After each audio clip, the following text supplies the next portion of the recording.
ناراض مت ہوئیے گا، ہمارے بہت سارے نمازی بھائی کہتے ہیں کہ صاحب الحمدللہ 40 سال سے نماز پڑھ رہا ہوں، لیکن ان سے نماز سن کر دیکھ لیں، نہ الحمد صحیح پڑھتے ہیں نہ اس کے ساتھ سورت صحیح پڑھتے ہیں، نمازوں کا ٹھکانہ ہی نہیں ہے۔ وجہ اس کی کیا ہے؟ ہم نے دیکھ دیکھ کے نماز سیکھی ہے، کسی عالم سے کتاب پڑھ کر نہیں سیکھی ہوتی۔ ہم مسجد میں آتے ہیں ایک یوں تکبیر لگا، کہتے ہیں یہ بھی کوئی طریقہ ہوگا، ایک یہ بھی کوئی طریقہ ہوگا، ایک آئی یہ بھی ایک طریقہ۔ ہمارے بچے پریشان ہوتے ہیں کہ کیا، بعض بزرگ وضو کر رہے ہوتے ہیں، ہاتھ دھویا پھر یہ وہ بچہ کہتا ہے یہ بھی کچھ ہے، ہاتھ دھونے کے بعد کرنا ہوگا۔ اب اسے پتہ نہیں یہ سنت ہے یہ خلاف سنت۔ ہمارے نوجوان بعض اوقات نماز پڑھ رہے ہوتے ہیں، پف نکلی ہوئی ٹوپی غائب۔ اب ٹوپی سے نماز پڑھنا مستحب ہے، اس کا انکار نہیں ہے، اور ہم ادب بھی اس کو کہتے ہیں، لیکن بغیر ٹوپی کے نماز پڑھنا نہ گناہ ہے نہ کوئی مکروہ تحریمی، زیادہ سے زیادہ آپ کہہ سکتے ہیں مکروہ تنزیہی، جو گناہ نہیں ہے نظر شرع میں لیکن اچھا بھی نہیں ہے یوں۔ اب ہمارے کئی لوگوں کو دیکھا وہ نماز پڑھ رہا ہے، ٹوپی لی اس کے سر پہ، اور پھر جمائیں گے اس کو تھوڑا سا نا تاکہ اچھی طرح وہ اپنی جگہ بنا لے، لیکن اس کے بال بھی ایسے آوارہ گرد اور ایسے دشمن ہوتے ہیں، بولتے خبردار جو ٹوپی ٹکی سر پہ، وہ رکوع میں جاتا ہے ٹوپی پہلے سجدے میں۔ یہاں تک میں نے دیکھا ہے نوجوان سجدے میں گیا تو اس کو سجدے میں اس کے وہ جیسے نٹ کس رہے ہیں اس کے سر کے اوپر۔ ارے بھائی اس کو ٹوپی پہننا کوئی لازم نہیں تھا، آپ کا یہ اس کو اس طرح تنگ نہ کرنا واجب تھا، آپ نے کیا، آپ گناہگار ہوئے۔ سرکار نے تو نمازی کے آگے سے ایک قدم بڑھنا منع فرمایا، آپ پوری تباہ زمائی کر رہے ہیں اس کے سر کے اوپر ٹوپی لگانے کے سلسلے میں۔ ایسی بیٹا آنکھیں بند کر کے نماز نہیں پڑھتے ہیں، آنکھیں کھول کر پڑھتے ہیں۔ حالانکہ فقہ نے واضح لکھا ہے کہ اگر آنکھیں بند کر کے خشوع و خضوع زیادہ ہوتا ہے تو مستحب ہے کہ آنکھیں بند کر کے نماز پڑھیں، اور اگر آنکھیں کھول کر نماز پڑھنے سے خشوع و خضوع آتا ہے، دنیاوی خیالات سے نجات پاتے ہیں، تو آنکھیں کھول کر پڑھنا مستحب ہے۔ سمجھانا کیا چاہ رہا ہوں، دین سیکھا نہیں ہوتا ہم نے، سنی سنائی بات یا مسجد میں آ کے وہی آبزرویشن کے ذریعے جو ہم نے سیکھا ہوتا ہے اسے دوسروں پر مسلط کر رہے ہوتے ہیں۔ بچہ بیٹھا ہوا ہے پاؤں ہلا رہا ہے، بیٹا ایسے پاؤں نہیں ہلاتے، نحوست ہوتی، وہ بچہ رک جاتا ہے۔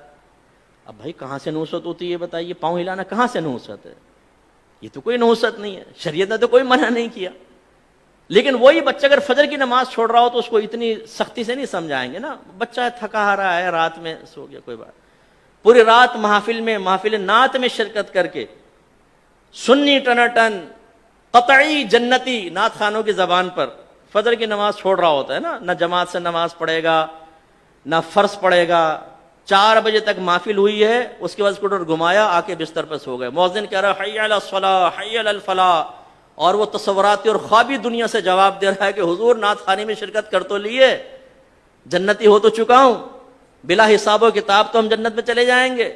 خود نعت خان نے شعر سنایا ہے، ہم رسول اللہ کے جنت رسول اللہ کی، یہ حی علی الصلاح حی علی الفلاح دوسرے لوگوں کے لیے ہے جو نعت خوانی میں شرکت نہیں کرتے، ان کے لیے ہو سکتا ہے، ہم تو جنتی ہیں۔ یہ ہم لوگوں کی حالت ہے۔ تو خلاصہ کلام یہ ہے کہ دین آپ سیکھیے۔ میں نے الحمدللہ بالغان کا بہت مدرسہ پڑھایا، نمازیں سنیں کوئی ٹھکانہ نہیں، سبحان رب الاعلی، التحیات، حالانکہ سے لفظ ہے التحیات، التحیات نہیں ہے۔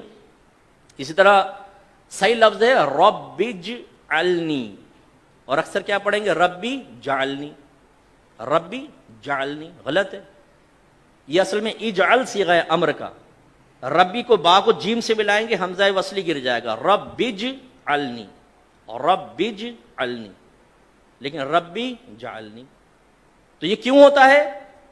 آپ میں سے بہت سن ہو سکتا ہے کتاب دیکھ کر بھی سیکھا ہو، لیکن آج سے 35 سال پہلے 40 سال پہلے، اب وہ بیچ میں جو غلطی آئی وہ پختہ ہوتی چلی گئی، بتائیے نہیں۔ اس لیے ناراض مت ہوئیے گا، آپ میرے بزرگ ہیں، میرے بڑے ہیں، جو بزرگ بیٹھے ہوئے جو ہم عمر ہیں اور جو چھوٹے ہیں وہ بچے ہیں، لیکن ایک دفعہ اپنی نماز کسی قاری صاحب کو سنا دیں۔